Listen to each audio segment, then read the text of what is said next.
It-tieni edizzjoni tal-iskema Ir-Restawra Darek li saret biex aktar djar antiki fil-qalba tal-ibliet u l-irħula Maltin jiġu rriġenerati, komplet qajjem interess kbir mis-sidin ta' djar finħawi ta' konservazzjoni urbana li japplikaw għall-għajnuna biex jagħmlu tajjeb għal ħafna mill-ispejjeż tar-restawr.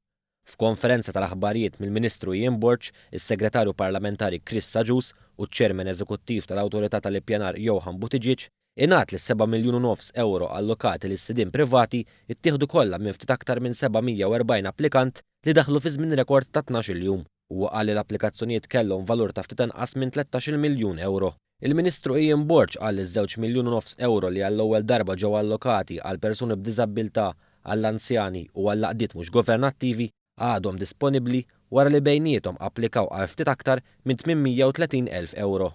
Huwa qal li l-flus għal din l-iskema ġew allokati mill-Awtorità tal-Ippjanar mit-tariffi li l-Awtorità imponiet fuq is-sidien ta' proprjetajiet f'żoni tal-iżvilupp biex jirregolarizzaw xogħlijiet li jagħmlu mingħajr permess. Il-Ministru qal li kienu bosta l-fatturi li waslu għal dan is-suċċess. Din ovvjament turi ħafna fatturi, fost l-oħrajn il-konfidenza li hawn mill-familji Maltin u Għawċin li huma jridu jirrestawraw il-proprjetà fejn jgħixu, jridu jikkonservaw il-valur arkitettoniku u jikkontribwixxu anke għall-identità ta' kull qalba fl-irħula u fl-ibliet Maltin u Għawċin. Iċ-Ċermen Eżekuttiv tal-Awtorità Johan Buttigieg qal li 2 miljun u nofs euro li ġew allokati għal persuni b'diżabilità, anzjani tal-fuq minn 65 sena u għaqdiet mhux governattivi għadhom miftuħa. Għandu bżonn jinstalla lift biex jidħol fil-banju jew inkella xi tip ta' apparat ieħor li l-persuna basta jkun iċ-ċertifikat mill-Kummissjoni għal persuni b'diżabilità, hemmhekk aħna min-naħa tagħna se nkunu qegħdin nagħtu sa 70% biex attwalment jinxtara dak l-apparat.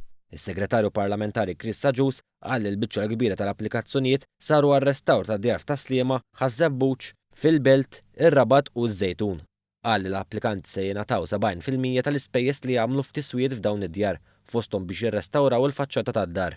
Is-Segretarju Parlamentari fakkar li t-tieni edizzjoni ta' din l-iskema kellha żieda fl-allokazzjoni ta' 2 miljun euro li 2 miljun u nofs minnhom ġew allokati għal gruppi ta' nies u għaqdiet differenti. Naħseb dak il-mod kif aktar sezzjonijiet tal-poplu kun jistgħu jibbenefikaw minn din l-iskema li tant ħolqot ġid.